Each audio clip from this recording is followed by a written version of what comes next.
Oh yeah, let's bring up this cultural appropriation. We got to get to this. I got a couple more subjects, y'all. I ain't gonna hold y'all long. Let me see what Pamela's saying. True, it's just like the immigrants that come. I'm gonna hit that one, Pamela. You're jumping the gun on that one, boo. I'm getting to that right after this one right here. Now this is Smokey Robinson, man. Smokey Robinson, man, he's one of my favorite all-time songwriters. His voice was dope. Now, listen, I was born in the late '70s, so while they were doing their Motown thing, I was still, what I'm saying. But my parents always used to bump this music. I have nothing but love for that old school R&B. That is my shit. Okay, Motown. Now, we talk about these culture vultures and shit.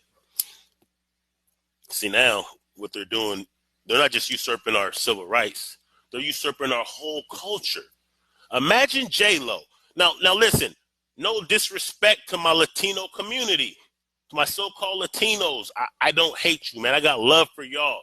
I wish y'all would get on code. I understand that you have your own distinct identity. I'm cool with that.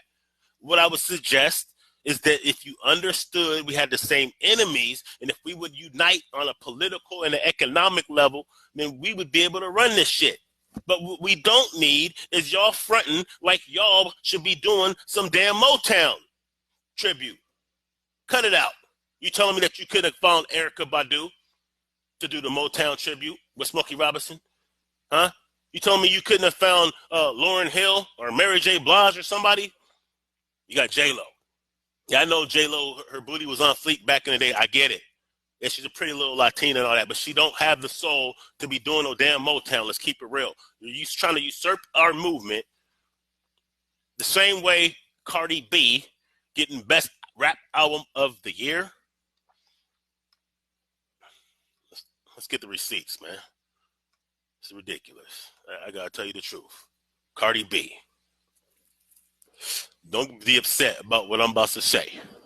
But God damn it, what kind of world do we live in when we used to have strong black women representing in hip hop, and now we have gave the mic to ex-strippers / dick suckers on camera for money, and we're gonna let them lead our little children, our little girls.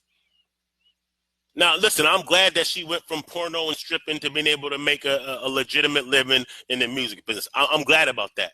I'm glad about all the so-called gangster rappers who were really in the streets, who found a better way through the music business. What I'm upset about is the fact that instead of letting our youth know how they actually made it, they're still trying to program our youth to do that same reckless, scandalous activities in the streets that would have got them killed.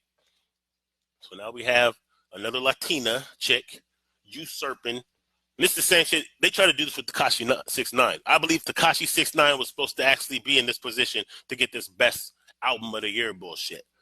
So what they're doing is they're pivoting from the creators of this hip hop and these different music genres, and they're trying to now usurp it by giving it to other people. We shouldn't stand for that. We shouldn't be validating these Grammys and all that shit. We should be supporting these rappers and these singers, these underground, these people who really represent our people truly. We should be supporting that. This is disgusting. You're telling me this was the best rap album of the year? This is better than Meek Mill's album? Correct me if I'm wrong, but she don't even write her own damn lyrics, does she? I mean, she has a little bit of a flow. I heard her on a couple people's albums and shit. I'm not saying that she's whack as a rapper. I'm saying I don't fuck with her, and I'm saying I don't see how. I don't know. Maybe I'm wrong, y'all. Was she worthy of getting the best rap album? Am I just tripping? Am I just hating right now? Am I on some hater shit? I'm just saying. Just peep game of what's going on. See, because these other media platforms, they're not going to be telling us this kind of stuff. They're not going to break this shit down. They're not going to remind us how disrespectful it is that the best damn music generation that we have ever had.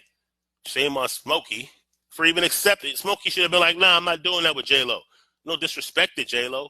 We know she's a good dancer. We know that she had her time we're not disrespecting her. We're not hating on her. I'm just saying that it would have been more appropriate for Motown, the epitome of soul music, to allow our people to represent that shit. That's what I'm saying. But this shit is all corded, you know what I'm saying? It's all a big production. And the production is fuckery to our people, to our culture. They're hitting us on many different levels at the same time. This is war. And like was said on Do the Knowledge Radio last night, when it's war, there are no such thing as civilians. There's no civilians during a war. If you're sitting on the sideline, and now I'm going to get to this immigrant stuff that Sister Pamela was saying. When you're in war, there's nobody on the sideline. So these immigrants, let me say something to my continental first and second generation African brothers and sisters. And once again, this is not out of hate. I am very close with some Nigerians, people from Ghana. I love my brothers and sisters from the continent. But I do have to say this. When y'all come over here, keep in mind that y'all leave your countries. Y'all left Nigeria, the most resourceful country in the world, to come here for a better life. And why did y'all leave that? Because the colonial masters from France, from England, from Germany, from wherever the fuck they're from, those colonial masters in Africa exploited the land that you were born on. And now only a handful of coon-ass niggas are sharing in the wealth. And instead of going to war with them niggas and checking them niggas and taking back your shit, y'all decided to flee over here. Y'all came to flee over here, and then y'all look down at us, and you come here with your white Jesus in tow. Cut it out. Y'all come here with white Jesus with you. Then y'all look at us like voodoo is bad because we're trying to get back to the essence of this shit. But y'all come in here with your white Jesus, you look down at us, but you try to join white supremacy. You're never at any of these things when we're rallying for our people, when we're fighting against this damn beast. Y'all ain't nowhere to be seen. Real talk. Yeah, there might be one or two of y'all. I'm not going to say none. But 99% of y'all ain't there. Y'all ain't riding with us. See, we'll ride with you in a minute. So it's tribalism, I guess.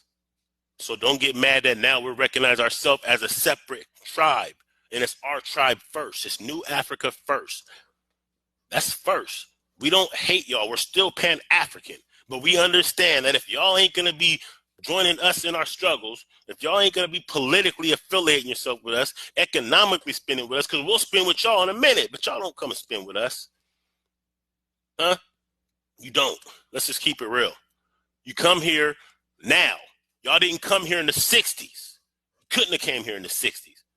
We was fighting in the streets in the 60s every damn day, getting our heads busted in. Y'all waited till the coast was clear. Then y'all come over here and y'all look down at us. And I understand that some of y'all younger ones aren't so bad. It's mostly your parents that taught you that fugazi shit, because let's keep it real.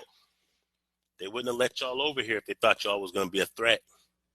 Huh? They didn't let Stevie Biko here. They didn't let Patrice Lumumba over here. See? They let y'all over here when they know y'all ain't going to be no threat. And y'all don't even have enough decency to be the spook that sat behind the door and come over here on some real shit to support us. And we ain't having that no more. We got love for you. But goddamn it, I had love for my daughter when I used to pop her on the hand for trying to touch the light sockets. You dig? When she tried to touch the power socket, I had to slap her on the hand. Let her know there's pain associated with trying to touch that power socket. That was my love for her, because I knew I could either pop her hand and make her, she might cry about it, but at least she won't die by trying to touch that damn power socket. So we might have to pop y'all on the hands a little bit to let y'all know. Yeah, that's all love, but y'all are fighting for the wrong damn thing, and you're going to get us all killed. Y'all going to fuck it up for everybody with that bullshit. It's 2019, y'all. We ain't supposed to be slaves anymore.